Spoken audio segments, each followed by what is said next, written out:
Powered by the Montana Television Network. This is the 5:30 News on Q2, Montana's news leader. Good evening and thanks for joining us tonight. I'm Jay Cohn. And I'm Jeanelle Slade. If you took in last year's 4th of July fireworks from the Billings rims, it may have been the last time. After an experimental year when the rims were left open, the fire department now says it's just not safe. Q2's Samantha Harrelson checked in on the reasons why and is standing by now with those details. Sammy. Jay and Jeanelle, I spoke with Fire Chief Bill Rash today. He says that while nothing catastrophic happened last year, they noticed multiple things that could have gone wrong. And while Rash says he understands that people want to be able to use the areas up on the rims, that their duty is to protect all citizens and the danger is just too high. If a fire were to start up there, then we would have a real issue because a little bit of wind, the wrong conditions, and then all of a sudden we have structures, people, a lot of problems that we may not have the resources to contain in a timely manner. So again, we're trying to do everything that we can do within our power to try to prevent any of that from happening. Now the area will be closed starting Tuesday morning, July 3rd, and remain closed through Thursday the 5th. The closure will span the area along the rims from Main Street in the Heights to Zimmerman Park, and there will be no access for vehicles, bikes, or pedestrians. Rash says he hopes the public understands and helps them to keep the holiday safe for everyone. Jay and Jeanelle. All right. Thanks so much, Sammy. Well, you may have noticed more of the red, white, and blue than usual today. That's because it's Flag Day, and many people across the city, state, and country flew their flags in celebration.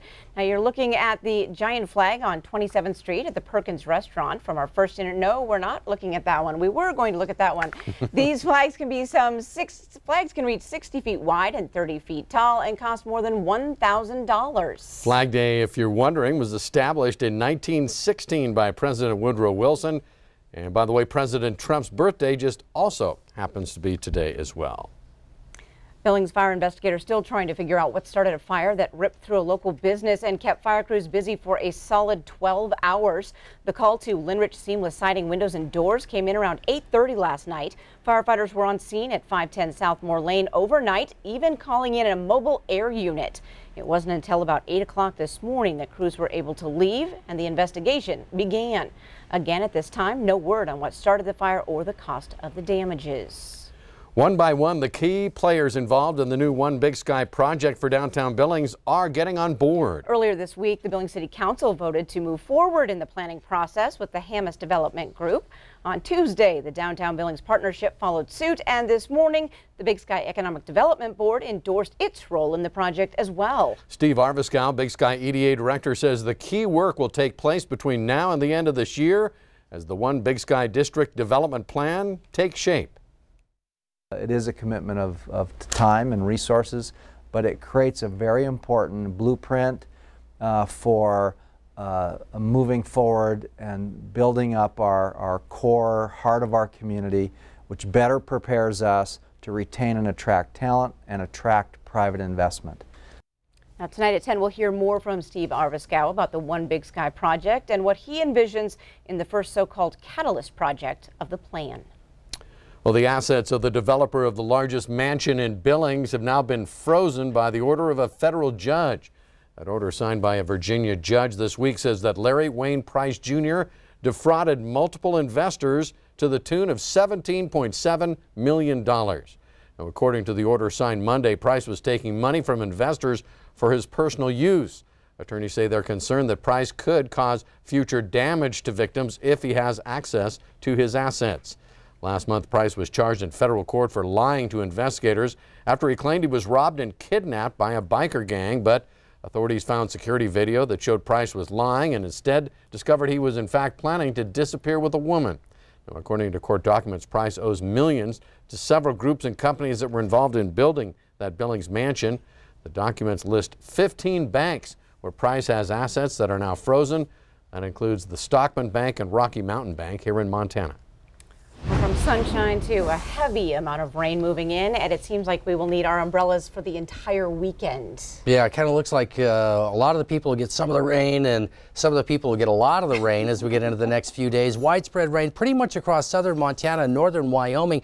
starting especially later tomorrow. We've already seen some showers and thunderstorms firing up even this evening. We'll show you that in a few minutes, but some areas could see 1 inch to 2 inches and then even more into next week. It's a slow moving system, so it's not going to all come down at one time, but certainly it could be travel impacts. Weekend events are going to be affected, but on the more severe side, rises in waterways could make that a little more dangerous, and even some lowland flooding. We'll talk more about where those storms will hit in just a few minutes with the forecast.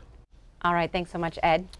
Well, Montana health insurers this week are filing their 2019 rates for individual policies on the Obamacare marketplace. However, those rates won't be made public for another few weeks. But as MTN's Mike Dennison reports, the basic structure and federal subsidies for the policies are not likely to change. About 50,000 Montanans have health insurance they bought from the federal online marketplace last year, and most of them get a federal subsidy to offset the cost. It's somewhere in the 85% to 90% range of Montanans that buy insurance on the exchange get a subsidy, and so they're not exposed to the full price of their health care, and we don't see that changing in 19. Subsidies are still in place for next year for those earning up to 400% of the federal poverty level. That's about $48,000 a year for a single person.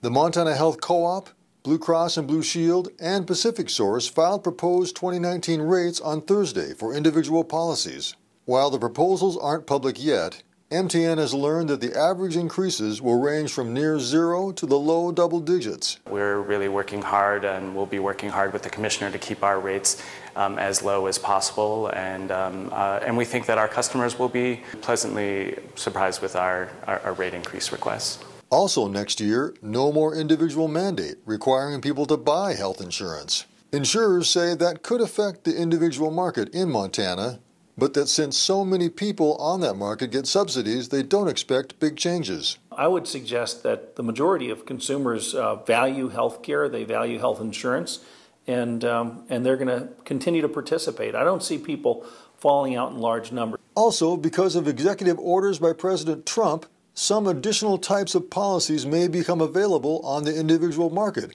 at a lower cost, but with less coverage. The major insurers in Montana say they have not decided whether or how to offer those policies, which could be available next year. And for those of you on large group policies, no real changes there either, unless your employer decides to make them. Also, no one is really talking about lowering the cost of care either. Reporting from Helena, Mike Dennison, MTN News. Thanks, Mike. And Mike tells us the open enrollment for the 2019 policies on the marketplace won't start until November or December. Still to come on your Q2 530 News, summer trips and summer spending can also mean summer thieves. Tonight, some reminders to keep criminals from cashing in on your credit cards. And later in sports, we meet the 2018 Billings Mustangs here in town on the eve of opening day. You're watching MTN News with Jay Cohn and Jeanelle Slade. Storm Tracker weather with Bob McGuire. And sports with Scott Green. This is the 530 News on Q2, Montana's news leader.